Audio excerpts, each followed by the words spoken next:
Alright, hello everybody, and welcome to the Backlash review.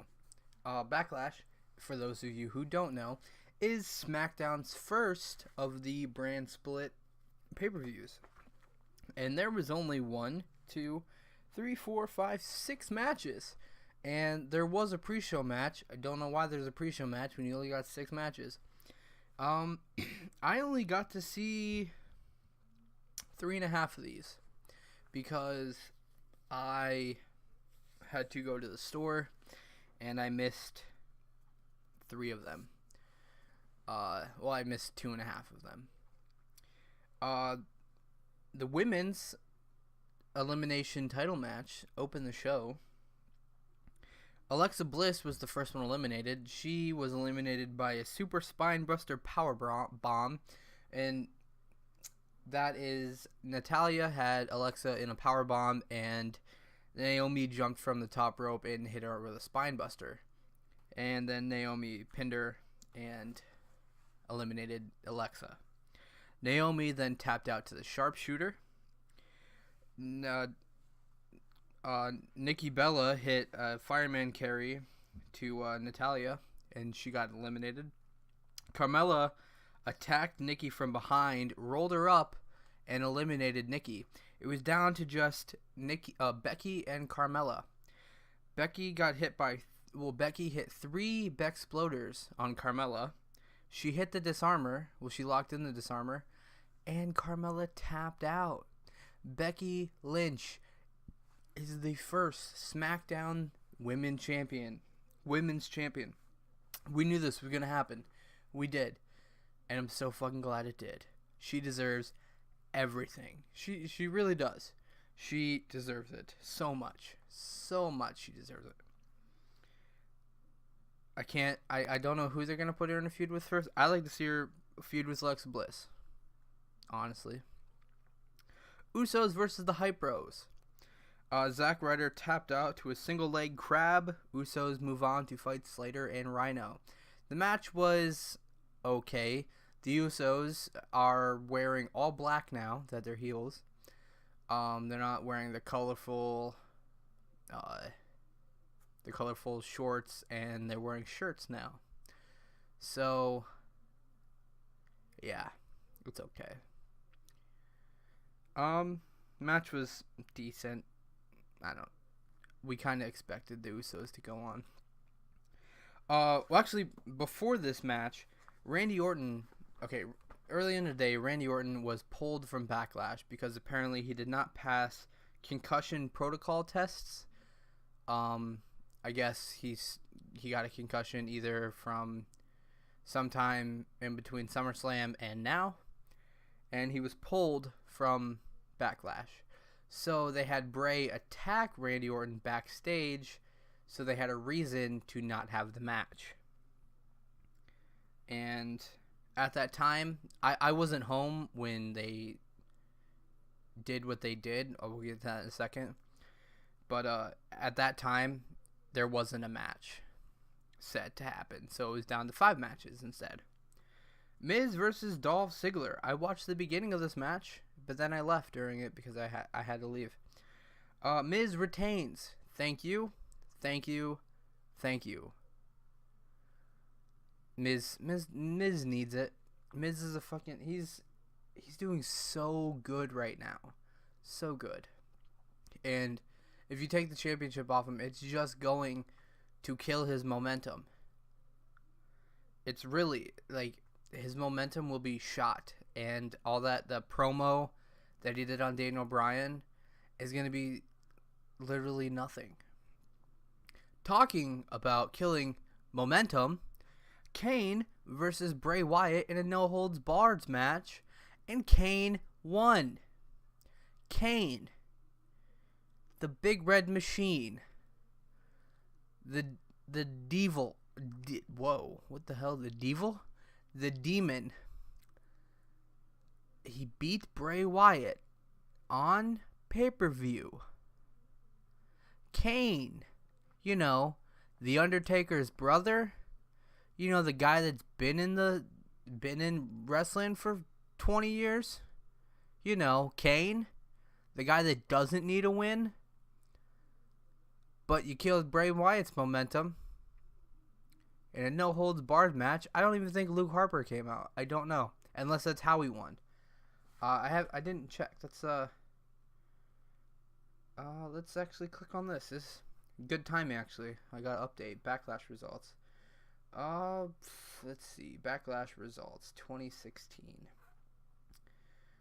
As far as I know, Luke Harper did not return. But we will wait. We'll find out right now. Bray Wyatt versus Randy Orton. Okay. They're not even giving. These are predictions. These aren't results. You're an asshole.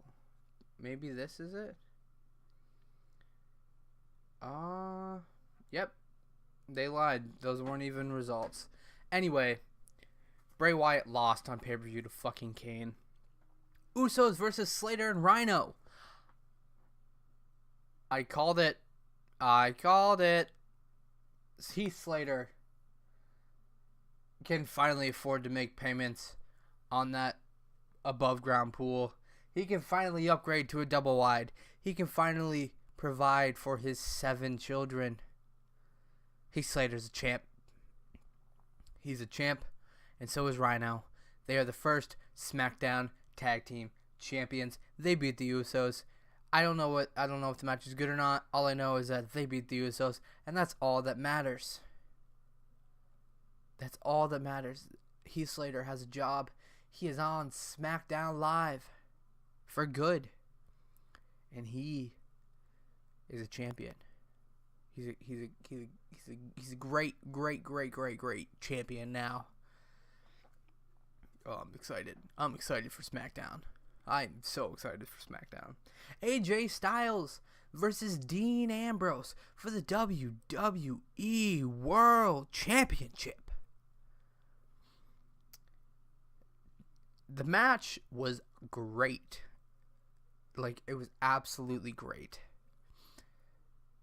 It was just as good as the matches that AJ and Roman put on, and it went into the crowd at one point. It was fucking great. It was great. So great. AJ throws Dean into the ref. AJ notices that the ref isn't paying attention, hits him with a low blow, hits him with a Styles Clash. 1, 2, 3. AJ Styles is your new WWE World Champion. And I was kind of expecting them to do, like, restart the match, you won on a low blow type of thing, like Shane or Daniel Bryan comes out, because the show ended at 10:30. Around 10:30. So I was expecting them to do something, because, I mean, they have till 11. Technically, they have until whenever they damn well please, but most pay-per-views go to 11. But it ended at 10:30. AJ Styles holds up the belt on the ramp. Show ends. I can't wait for SmackDown. I am so excited.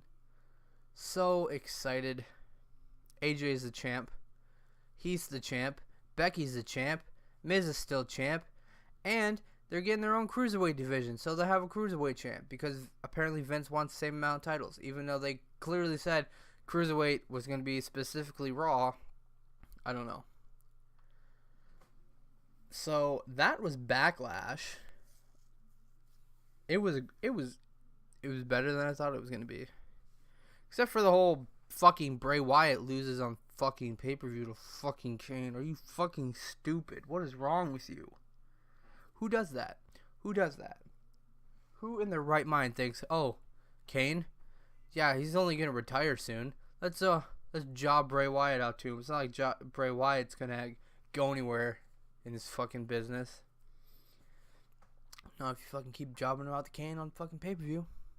Anyway, let's talk about something I forgot to do in my predictions video. I was going to predict who was going to win 2 fights at UFC 203 live from the Quicken Loans Arena in downtown Cleveland, Ohio, where I could have gone to, but I had to fucking work. I could have gone. I could have gone. The two fights I wanted to predict were CM Punk versus Mickey Gall and Stipe Miocic versus Overeem. I don't know his first name. Overeem? Doesn't matter. He embarrassed the shit out of himself. Unfortunately, CM Punk did not win. He got his ass handed to him. Because, I mean, that other guy's a submission specialist, I guess. And he went right. As soon as the fight started, he went right for it and made CM Punk tap. But CM Punk, he went over, gave him a speech. He's like, "You beat my ass. Congratulations."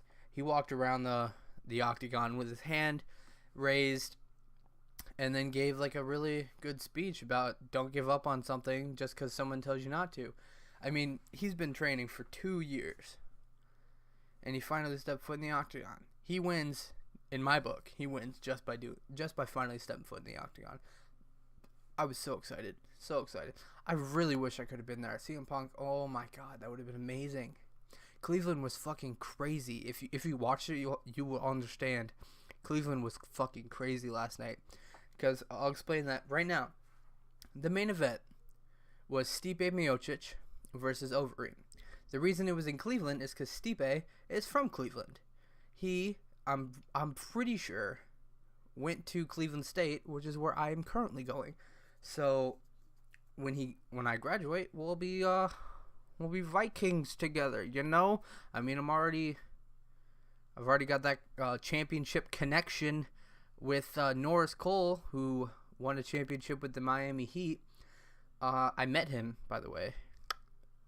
Maybe I'll meet Stipe through school. That'd be pretty cool. I mean, Stipe still lives in Ohio, so wouldn't be that hard to meet him. I'll probably like walk past him on the street. I don't know. But anyway, Stipe, he was from Ohio. The crowd was in love because for those of you who don't know, there was a 52 year streak of no championships in Cleveland. Stipe broke that streak. Technically the Cavs did, but Stipe broke it. He was the first world champion in Cleveland in 52 years. If you want to get even more technical, The Miz was. Technically, The Miz was. But because they don't consider wrestling a sport, it's sports entertainment, it's not good enough, apparently. But if you want to get really technical, The Miz was back, 2011? But yeah, The Miz, technically, 2010, 2011, I think. But The Miz, technically, broke the 52 streak before it even got 52. Anyway, Stipe broke it, and then the Lake Erie Monsters won the division under the Stanley Cup, the division under the AHL championship, and then the Cavs obviously won the NBA Finals. So Cleveland was just excited to have champion fighting in their city. And any hit that Stipe landed was, they exploded. And then when he knocked Overeem out, I fucking marked the fuck out for Stipe. I mean, I wanted him to win anyway, but I marked out. I was like, I don't really care about UFC. I watched Conor McGregor versus Nate Diaz 1, and I listened to 2. I watched Ronda Rousey fight in the last match, and both Conor McGregor and Ronda Rousey lost in the first 2 matches first fight I ever saw them in. And then I stayed up and watched that horrible Brock Lesnar fight a couple months ago. I think it was 2 months ago or something. That fight was terrible. Brock Lesnar, oh my god, why you gotta do fucking PEDs or whatever? Why? You're a fucking fire truck. Anyway, yeah. So I don't really care much about UFC. That's honestly why I watch WWE. But I don't know, when Stipe knocked out Overeem, I was so fucking excited. I was so pumped because I haven't seen it. I don't watch UFC that much, so when we get it, I just hear about what happens through my phone updates. But yeah, I haven't seen a good fight like that in a long time. On UFC at least. I know there has been, but I haven't seen them. But anyway, I fucking marked out huge for Stipe. It was great. So, SmackDown Live, Tuesday. We got Becky Lynch, Women's Champion. Heath Slater and Rhino, Tag Team Champions. AJ Styles as the new WWE World Champion. I can't wait. I can't wait. I cannot wait. And I'm pretty sure Night of the Champions, Raw's pay-per-view, pretty sure that's next week or the week after that. So that's coming up soon. So expect another predictions and review coming soon. That's going to be it for today. Thank you guys so much for watching. My name is Cam Collins and Cody, and I will see you guys next time. Toodles.